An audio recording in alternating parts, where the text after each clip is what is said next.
दफ़ा का जिक्र है कि एक गिरोह दोस्तों का पहाड़ों की सैर पर निकला।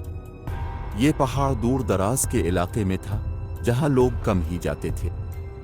शाम ढलने पर उन्होंने एक पुराने और वीरान से मकान के पास क़याम करने का फैसला किया। मकान के गिर्द जंगल था और रात की तारीकी में हवा की सरसराहट अजीब व गरीब आवाज़ें पैदा कर रही थी।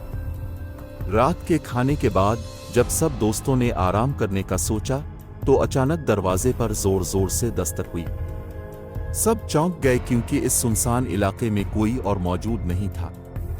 दरवाज़ा खोला तो सामने एक पुरानी शक्ल का आदमी खड़ा था जिसकी आंखें सारुख थीं और चेहरा बेतासुर। वो बोला, ये जगह छोड़ दो, ये तुम्हारे रहने की जगह नहीं है। सब दोस्त डर गए, लेकिन एक दोस्त ने हंसकर कहा कि ये सिर्फ किसी देहाती की शरारत होगी। रात के पिछले पहर अचानक मकान के अंदर अजीब आवाज़ें आना शुरू हो गईं।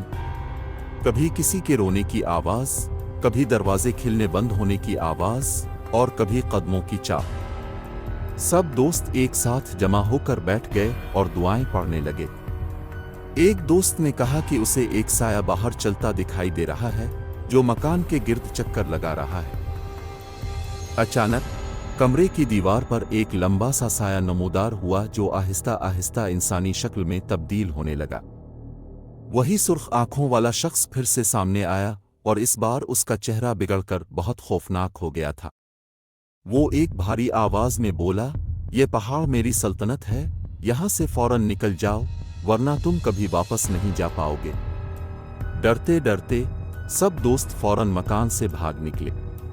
सुबह होने पर जब वो गांव वापस पहुंचे तो लोगों ने बताया कि वो मकान दरअसल बहुत सालों पहले जल चुका था और वहां जो कोई भी रात गुजारने की कोशिश करता वो तो गायब हो जाता, खौफनाक तजुर्बात का सामना करता।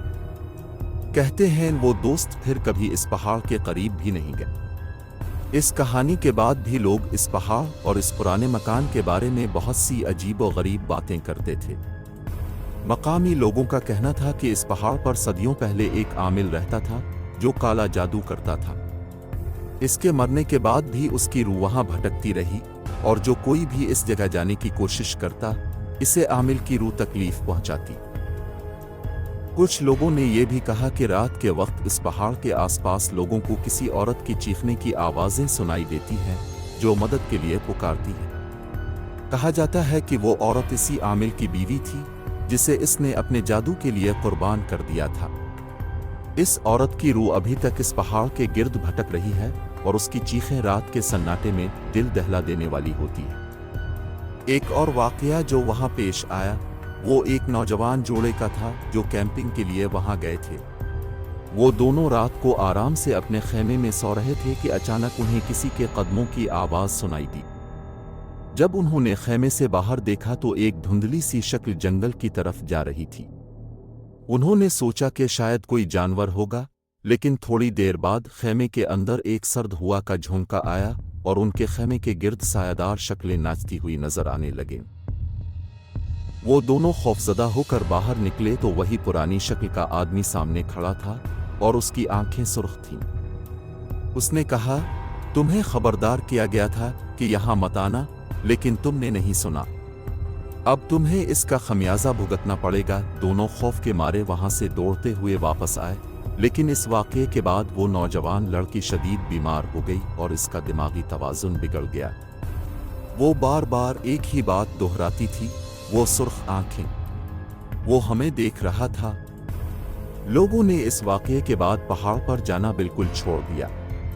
आज तक कोई भी इस मकान के करीब जाने की हिम्मत नहीं करता और जो भी रात के वक्त इस पहाड़ के करीब जाता है इसे अजीब व गरीब आवाज़ें और साए नजर आते हैं।